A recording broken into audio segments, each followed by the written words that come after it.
My name is Rachel, I'm 28 years old, and if you asked anyone in my family, they'd probably describe me as the quiet one.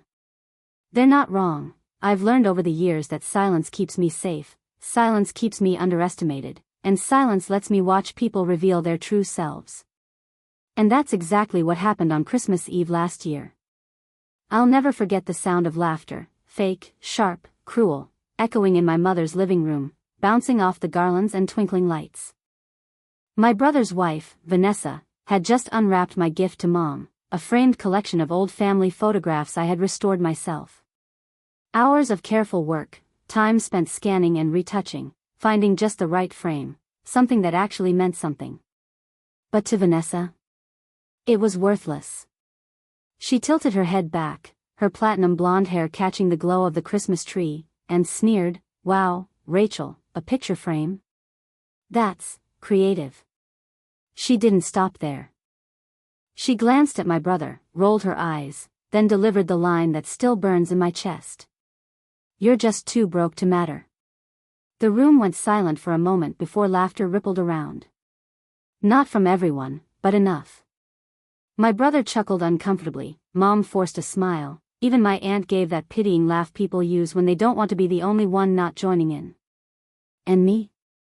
I smiled too. Because I already knew something they didn't. See, I've always been good with details. People think of me as forgettable, but I notice things, like how Vanessa keeps her private safe in the upstairs closet, how she types in her birthday backward as the code, how she brags about her jewelry collection but hides it from her own husband. I'd stumbled across it months earlier, accidentally at first, then deliberately. So while she mocked me, while my family let it slide, I just sat there with that smile. I knew midnight was coming. I knew what I was about to do. And I knew, by morning, Vanessa's perfect Christmas would crumble. By the time the clock neared midnight, the house had grown quieter. Most of the family had either gone home or dozed off in the living room, their laughter replaced by the faint hum of Christmas music still playing on the stereo.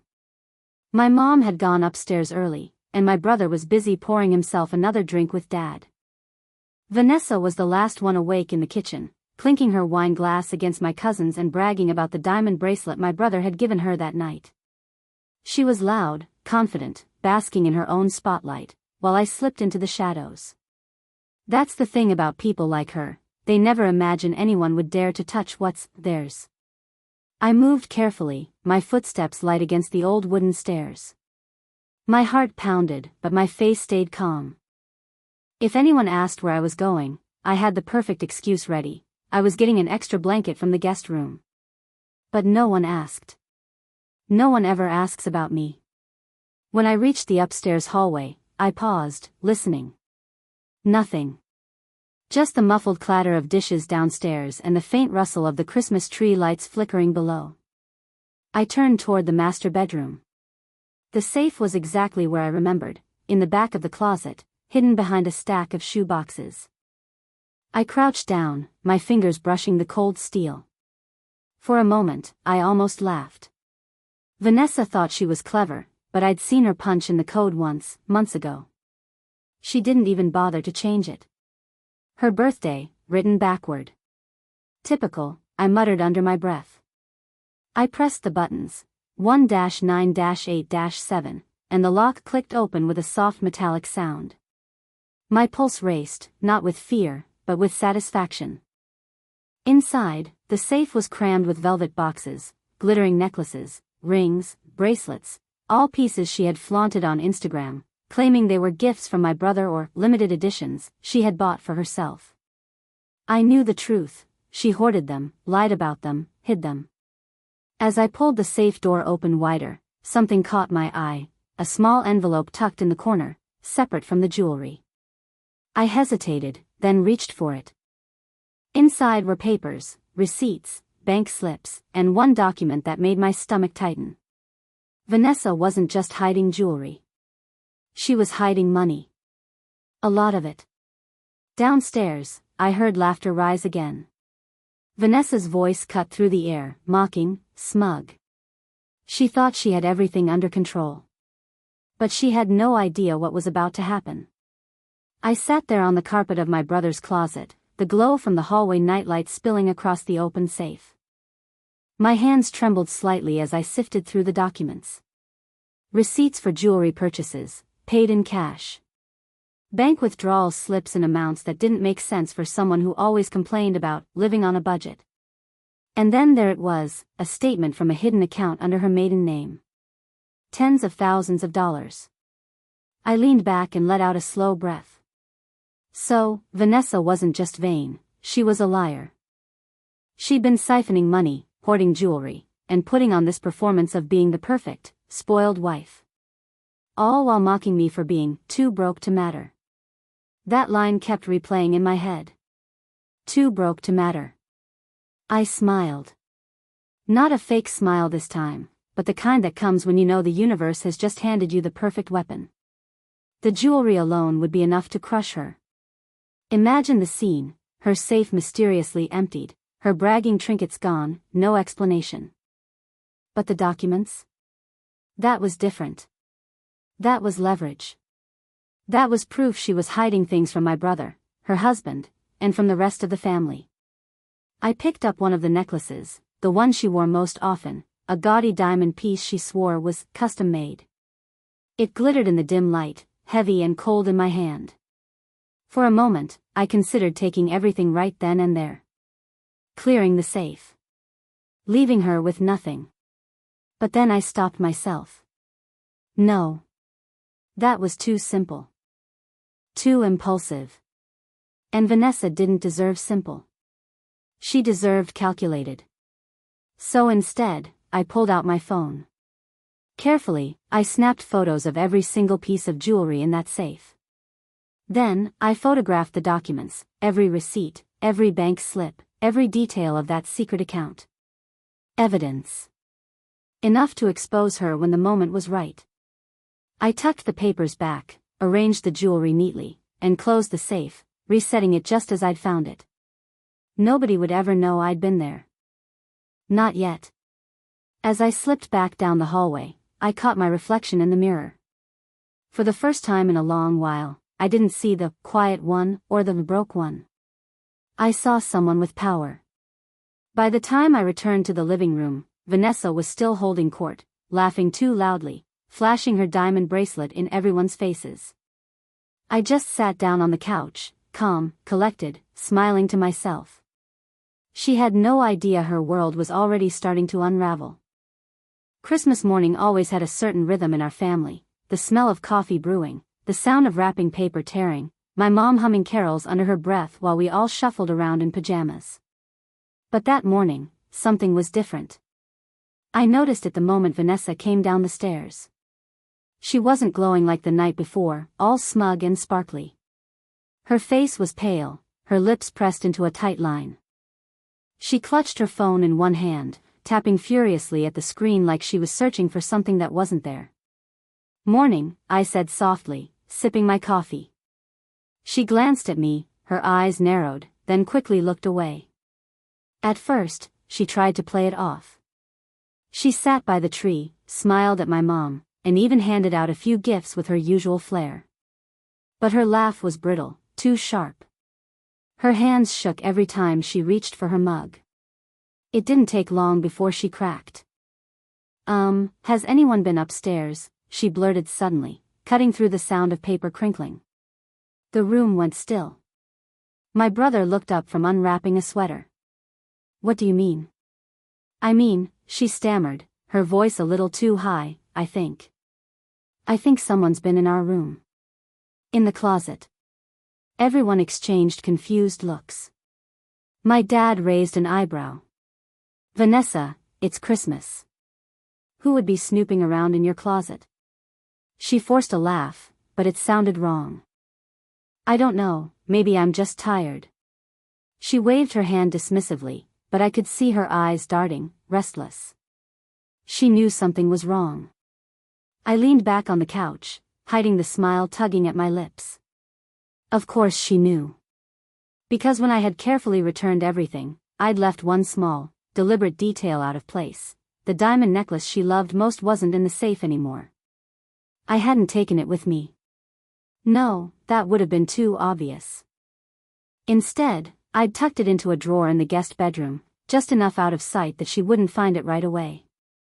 Now, every second she sat there, she was wondering. Was something missing? Was she losing her mind? Had someone really touched her precious collection? My brother frowned. Vanessa, are you okay? You're acting strange.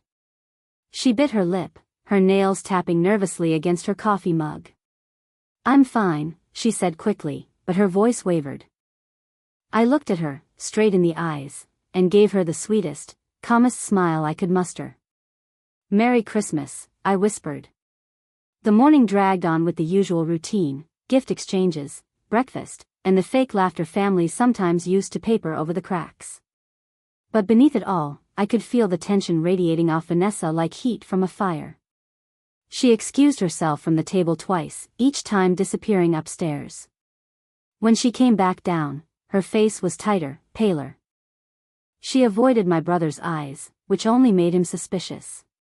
Everything okay up there? He asked, his tone casual but laced with curiosity. Yeah, she answered too quickly, forcing a brittle smile. Just making sure I didn't misplace something. My mom raised an eyebrow. On Christmas morning? Vanessa's laugh cracked like thin glass. I'm just a little scatterbrained today. But I knew better. She'd noticed the necklace was gone. She'd torn through that closet, checked the safe twice, probably even counted the jewelry. And the fact that nothing else seemed missing? That would eat at her even worse. After breakfast, while everyone lounged in the living room, I quietly pulled out my phone. From the corner of my eye, I could see Vanessa on the couch across from me, scrolling through her own phone nervously, probably double-checking her banking apps. She didn't notice me snap open my camera roll, scroll to the secret folder I'd created, and look over the photos, the jewelry, the receipts, the hidden account. I zoomed in on the necklace, the one now tucked neatly away in the guest bedroom drawer. My finger hovered over the share button, then I tapped it. I sent the picture, not to anyone else, not yet, but directly to Vanessa. A second later, I heard her phone buzz. She frowned, picked it up, and the moment her eyes landed on the screen, her whole body stiffened. She looked around wildly, as if the walls themselves had sent it. Then her gaze landed on me. I didn't look away. I just smiled, serene and calm, and took another sip of my coffee. Her lips parted, but no words came out. My brother, noticing her sudden freeze, asked, Vanessa? You okay? She shoved her phone face down on her lap. Fine, she said quickly, her voice trembling. I'm fine. But she wasn't fine. She was unraveling. And the best part? No one else had a clue. I had the necklace. I had the photos. And now, I had her terrified.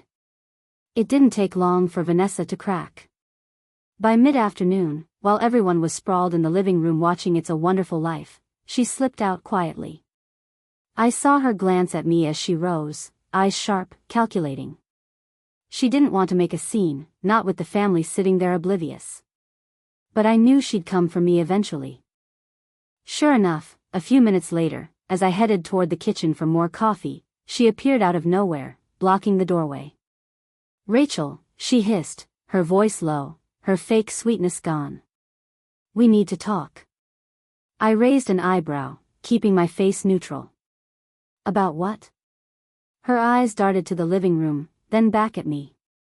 She grabbed my wrist and pulled me toward the hallway. Not here. We ended up in the laundry room, the one spot in the house where no one would overhear us. She shut the door behind us, her hands trembling as she turned to face me. What the hell are you doing? She snapped. I tilted my head. Excuse me? Don't play dumb with me, she spat. The necklace. The picture you sent. I know you were in my safe. I let a slow smile spread across my face. So it was your safe. Interesting.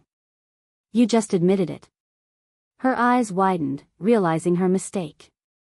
Don't twist this, Rachel. I don't know what game you're playing, but you'd better stop. Or what? I asked softly. Her face reddened. Or she stopped herself, lowering her voice. I'll make sure the whole family knows what a pathetic little thief you are. I leaned against the washer, calm as ever. Funny, because from where I'm standing, you're the one hiding jewelry, money, and a secret bank account from your husband. I wonder what my brother would say if he knew. She froze. I could see the panic flicker across her face. You don't have proof, she whispered. I pulled out my phone, unlocked it, and scrolled to the photos. Then I held it up inches from her face. I have proof of everything. Every receipt. Every hidden dollar. Every glittering little treasure you thought no one would ever find. Her breathing quickened. She tried to snatch the phone from me, but I pulled it back. Careful, I warned, my voice low but firm. One wrong move, and these pictures don't just stay on my phone. They go to my brother. To my mom. Hell, maybe even to Facebook. How do you think the family will feel about your perfect act then? For the first time, Vanessa didn't look smug. She looked scared. And I loved every second of it. Vanessa stood frozen in the cramped laundry room, her perfectly manicured nails clenching and unclenching as though she could squeeze the panic right out of herself.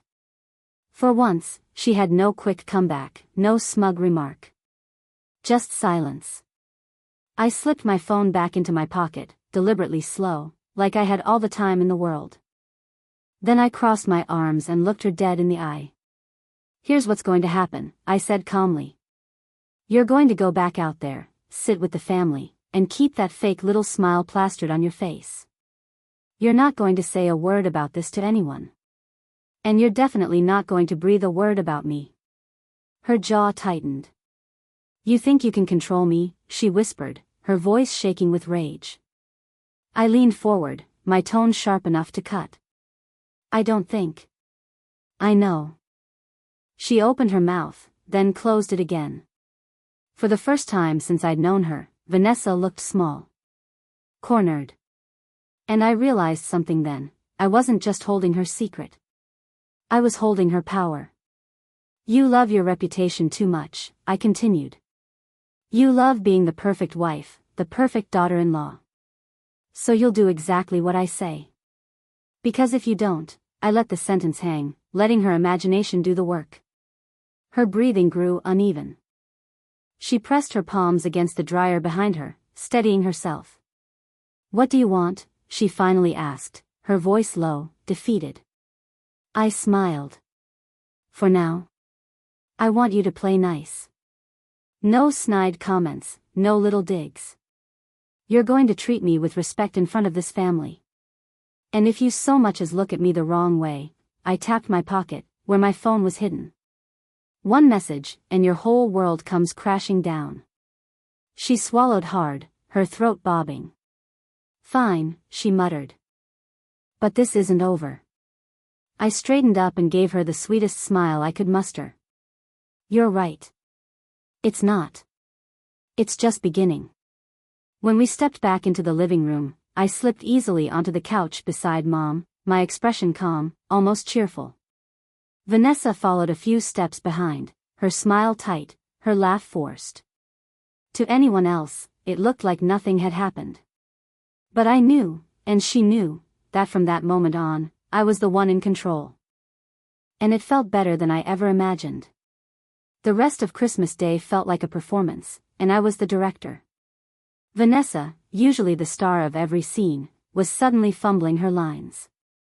I tested her first with something small. When Mom asked who wanted to help clean up after breakfast, Vanessa usually had some excuse: nails, outfit, not good with dishes. This time, I caught her eye across the table, raised my brows, and tilted my head ever so slightly toward the kitchen. She froze. For a split second, I saw her rebellion flare. Then, with a tight smile, she said, "I'll do it, Mom." The entire table went quiet for a second. My mom looked pleasantly surprised. My brother blinked like he wasn't sure he heard her right. I hid my smirk behind my coffee mug. Later, when Dad suggested someone should shovel the front walk so the older relatives wouldn't slip on the ice, my brother groaned. Normally, Vanessa would jump in with, "Oh, don't look at me, I'm not dressed for that." But I gave her the same look. That quiet, knowing look. And she actually said, "I'll take care of it." My brother's jaw practically dropped. "Seriously?" "Yeah," she said tightly, tugging her coat from the rack. "Why not?" I watched from the window as she picked her way through the snow in boots that were clearly not made for shoveling. She pushed the shovel awkwardly, lips pressed together, her designer scarf blowing in the cold. No one else noticed the storm in her eyes, but I did. Every little thing she did, every plate washed, every dish dried, every bit of snow cleared, wasn't kindness. It was submission. She was obeying because she had no choice. And it felt good. Too good. By the evening, I'd pushed it further. While we sat by the tree, I leaned toward her and whispered, "Compliment my gift to Mom." Loud enough for everyone to hear. Her jaw clenched. But then, in that syrupy voice she used for show, she said, "You know, Rachel's gift was actually really thoughtful. That photo frame, it was beautiful. You always know how to pick something meaningful." Mom smiled, touched. My brother nodded. "Yeah, it was great." And me? I just sat back and let the warmth of the fire and my quiet victory wash over me. Vanessa thought she was the queen of this family. But that day, she learned there was a new ruler in the room. And I wasn't done yet. By the time night fell, the house had settled into that warm, sleepy Christmas quiet. The cousins had left, my parents were watching TV in their bedroom, and my brother was passed out on the couch, snoring softly after too many eggnogs. It was the perfect moment to strike. I found Vanessa alone in the kitchen, rinsing wine glasses. Her back was to me, shoulders tense, every movement stiff. She knew I was there before I even spoke. "You've done well today," I said softly. She froze, then set the glass down a little too hard. "You think this is a game?" I stepped closer, my voice calm, controlled. "It's not a game, Vanessa. It's balance. For years, you've treated me like I was beneath you. Tonight, I reminded you that's not the case." She turned to face me, her face pale but her eyes sharp. "So what now? Do you just keep humiliating me until you get bored?" I leaned against the counter, crossing my arms. "No. I want more than that." Her lips pressed into a thin line. "Of course you do." I lowered my voice, letting each word sink in. "I know about the account." The color drained from her face. "What?" "The account under your maiden name. The cash withdrawals. The receipts. The money you've been hiding." I tilted my head. "Did you think no one would notice?" For once, she had no snappy retort. Just silence. Her fingers tightened around the edge of the sink. "Does my brother know?" I asked softly. Her eyes flickered, and that was all the answer I needed. "He thinks he spoils you," I continued. "But he doesn't even know half of what you've been taking for yourself. Do you know what he'd do if he found out? What Mom would say?" Vanessa's breath came quicker now, panic creeping back in. "You can't tell them," she whispered. I smiled. "Then you'd better make sure you give me a reason not to." She swallowed hard. "What do you want?" I stepped closer, my voice steady. "Respect. Truth. And when the time comes, I'll decide what else." Her eyes darted, desperate for an escape, but there wasn't one. For the first time in her life, Vanessa wasn't in control. And she knew it. The morning after Christmas, the house felt quieter, emptier. Dad was reading the paper, Mom humming while cleaning up, and my brother nursing a headache from too much brandy. But Vanessa, she was different. Gone was the flashy, loud version of her from Christmas Eve. She moved through the house with careful, measured steps, her smile stretched too thin, her voice pitched just a little too high when she spoke. To anyone else, she probably seemed normal. But I could see it, she was unraveling inside. I was in the guest room folding blankets when she slipped in and shut the door behind her. "We need to talk," she whispered sharply. I didn't look up. "We already did." She crossed her arms, shifting her weight nervously. "Look, Rachel, whatever you think you know, whatever you think you saw, I can explain." I finally glanced at her, arching a brow. "Oh, really? You can explain hiding money in a secret account your husband doesn't know about? Or explain the receipts for jewelry you pretend he bought for you?" Her lips tightened. "It's complicated." I set the blankets down neatly, taking my time. "You mean it's selfish?" She flinched. "I'm not selfish. I need security, okay? Your brother, he doesn't know how to save, he doesn't think ahead.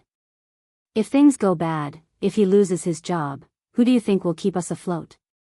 "Me." I tilted my head, studying her. For the first time, I heard something real in her voice, fear, maybe even desperation. But that didn't change the facts. "You can dress it up however you want," I said evenly, "but the truth is, you lied. You hid money. And you made me your target because it was easy. You thought you were untouchable." Her jaw clenched. "Fine. You've made your point. But Rachel, please." She stepped closer, lowering her voice. "Don't tell him. Don't ruin my marriage. I'll do anything." I smiled faintly. "Anything?" She hesitated, then nodded. "Yes." I leaned back against the dresser, arms folded. "Good. Because I'm not asking for money. I'm not asking for gifts. What I want is simple. From now on, you treat me with respect. You don't talk down to me, you don't mock me, and you don't try to humiliate me. Ever again." Her mouth twisted, like swallowing those words hurt. "Fine. Say it," I pressed. She glared, then finally whispered, "I'll respect you." I smiled sweetly. "Good girl." She stiffened, her eyes flashing with rage she couldn't let out. And that was when I knew, I had her. Completely. A few weeks later, January rolled in with its gray skies and cold air. Normally, after the chaos of Christmas, my family didn't gather again so soon, but this time my mom insisted we have a Sunday dinner together. She wanted just the immediate family, which of course meant me, my brother, and, unfortunately, Vanessa. The moment I walked into my mom's house, I could feel it. The tension.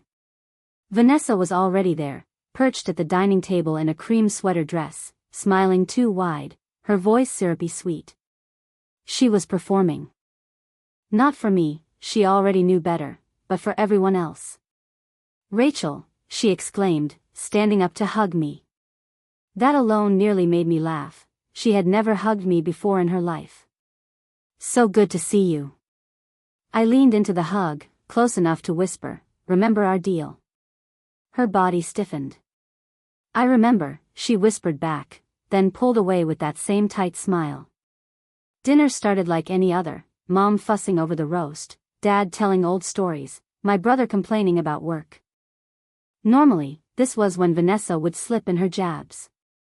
Little things like, "Rachel, are you still at that same job?" or "You're so lucky you don't have responsibilities, you wouldn't understand." But tonight? Silence. Instead, she kept steering the conversation toward me. "Rachel, didn't you say you've been working on that new project? Tell everyone about it." Or, "Rachel always has the most thoughtful gifts, doesn't she?" My brother raised his brows at one point and actually laughed. "Who are you, and what did you do with my wife?" She chuckled nervously, waving it off. "I just think Rachel deserves more credit. She's really special." The look my mom gave me, proud, touched, was worth every second of this little game. I sat there, nodding, smiling politely, never once letting on why Vanessa's tone had changed. But every so often, I caught her glancing at me, her eyes sharp, bitter. It killed her to say those words, but she said them anyway. Because she had no choice. By dessert, I decided to remind her of that fact. When Mom got up to serve pie, I leaned toward Vanessa and murmured, "Good job tonight. Keep it up, or the photos go public." Her smile never faltered for the family, but her hand tightened around her fork until her knuckles turned white. I leaned back, calm, satisfied. She was keeping her word. And I was just getting started. The weeks that followed were some of the sweetest I'd ever experienced with my family. For the first time in years, I wasn't the invisible one sitting in the corner while Vanessa stole the spotlight. Instead, she was doing something she never would have done on her own, shining that light directly on me. It started small. At a family brunch, she made a point of bragging about my work. "Rachel's been doing so well at her job," she said with that sugary smile, her hand resting gently on my mom's arm. "She's one of the most hardworking people I know." I nearly choked on my coffee. Vanessa had never said a kind word about me in her life. Then, at another dinner, when my brother casually mentioned how expensive their mortgage was, Vanessa piped up with, "Well, maybe Rachel can help us with budgeting. She's always been so practical with money." I had to bite my lip to keep from laughing. Practical with money?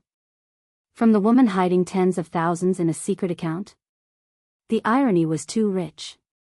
But I didn't correct her. I let her word stand. And slowly, I saw a shift in how my family looked at me. My mom especially seemed proud, repeating Vanessa's compliments later in private. Even my brother, who had always half dismissed me, started asking me about my job, my plans, my goals. It felt like I'd been invisible for so long, and suddenly, they were seeing me. All because Vanessa was terrified of what I had in my pocket. I decided to push it further. At a small gathering, I leaned toward Vanessa while she poured herself a glass of wine and whispered, "Tell them about how thoughtful my Christmas gift was." Again. Her jaw clenched, but when my dad asked what we were talking about, she plastered on a smile and said, "Oh, just that Rachel's gift to your wife was one of the best we've ever seen. So meaningful, so personal. I honestly think it was the highlight of Christmas." My dad smiled, nodding in agreement. My mom teared up, squeezing my hand. And me? I just sat back, my expression calm, while inside I was savoring every ounce of revenge. For once, Vanessa wasn't the star of the family. I was. And she was the one putting me there. It was bound to happen sooner or later. Vanessa had been playing her role for weeks, smiling, flattering me in front of the family, biting her tongue every time I gave her an order. But people like her can't stay quiet forever. They always think they're clever enough to find a way out. Her moment came at another Sunday dinner, about a month after Christmas. Everything was normal at first, Mom bustling in the kitchen, Dad setting the table, my brother talking about work. I was pouring iced tea when I noticed Vanessa watching me. Her smile was different this time. Not tight and forced, but sly. Confident. That was my first warning. When we all sat down, she waited until the conversation lulled, then tilted her head and said sweetly, "You know, Rachel, I've been meaning to ask, where do you get the money for your projects? You're always so generous, but you don't really talk about your finances." Her tone was light, but her eyes? Sharp as knives. The table went quiet. Everyone was looking at me. It was a setup. She wanted to plant a seed of doubt, make me look suspicious, maybe even flip the narrative so I'd be the one under scrutiny. I smiled calmly, keeping my voice even. I budget carefully. And I don't waste money on things I don't need. Vanessa chuckled, sipping her wine. Ah, right. Well, not everyone can afford luxuries. The jab was subtle, but I caught it. So did she, her eyes flicked to mine, daring me to slip. I leaned back, folding my hands in my lap. "You're right," I said smoothly. "Not everyone can. But I prefer to invest in things that matter, like family memories. I let my gaze linger just long enough for her to feel it. Not jewelry. Her wine glass froze halfway to her lips. My brother laughed, oblivious. That's Rachel for you, always practical. Mom nodded proudly. She's got her head on straight. We could all learn a thing or two from her. The conversation shifted back to safer topics, but Vanessa wasn't smiling anymore. Her little attempt to corner me had backfired, and I hadn't even broken a sweat. Later that night, as she was putting on her coat, I slipped up beside her and whispered, "Nice try. But remember, if I go down, you go down harder. Much harder." Her jaw tightened, her eyes burning with silent rage. She wanted to fight back, but she couldn't. Not without destroying herself. And that's when I knew for sure, I'd already won. By February, I was done playing cat and mouse. Don't get me wrong, I had enjoyed every second of watching Vanessa squirm, bite her tongue, and sing my praises while knowing the truth about what I held over her. But revenge isn't complete until the mask is torn off, until everyone sees what's been hiding underneath. And I wanted my family to see her for who she really was. The opportunity came one Saturday evening when Mom invited us all for dinner again. Vanessa walked in dressed to kill, her makeup flawless, her jewelry carefully selected to remind everyone how fortunate she was. She was smiling, but I could see it, the strain. The resentment. She hated that I'd stolen her control. This time, I didn't wait for her to slip. I decided when the curtain would fall. After dinner, while we were all sitting in the living room, I cleared my throat and pulled out my phone. "Hey, I have something I want to share with the family." Vanessa stiffened instantly, her glass of wine trembling in her hand. My brother looked curious. "What's up?" I opened my photo gallery, scrolling to the pictures I'd taken that night in front of her safe. I was working on a little family project, putting together old pictures and memories. In the process, I stumbled across some interesting things. Vanessa shot to her feet. "Rachel, don't." I smiled sweetly. "Sit down, Vanessa." The room went still. My mom frowned. "What's going on?" I held up my phone, showing the first photo, the safe, neatly packed with velvet boxes. Then the next, the receipts. The bank slips. The secret account under her maiden name. Gasps filled the room. My dad muttered, "What the hell," while my brother's face drained of color. "Turns out," I said calmly, "Vanessa has been hiding money. Thousands of dollars. Stashing away jewelry, pretending they were gifts. All while mocking me for not being good enough." I let my gaze settle on her, steady and sharp. "She's been lying to all of you." My brother shot up, his voice tight with fury. "Is this true?" Vanessa's lips parted, but no words came. For the first time, she looked cornered in front of everyone, not just me. I slipped my phone back into my pocket. I'm not saying this to hurt the family. But I won't sit quietly anymore while she tears me down. Not when I know the truth. The silence that followed was heavy, suffocating. My brother finally turned to his wife, his face pale with shock and betrayal. "We're going to talk about this. Now." And just like that, the mask she'd worn for years shattered. The confrontation that night was everything I had waited for. My brother dragged Vanessa into the dining room, his voice rising in anger while the rest of us sat in stunned silence. Through the thin walls, I heard the words spill out, "Secret account. Lies. How long?" When they finally came back out, Vanessa's perfect hair was disheveled, her face pale, mascara smudged at the corners of her eyes. She didn't look like the flawless, untouchable woman she always presented. She looked small. My brother's face was hard. He didn't even sit beside her. Instead, he said flatly, "We're leaving. We'll talk more at home." But I could see it in his eyes, the trust was gone. Within weeks, the cracks split wide open.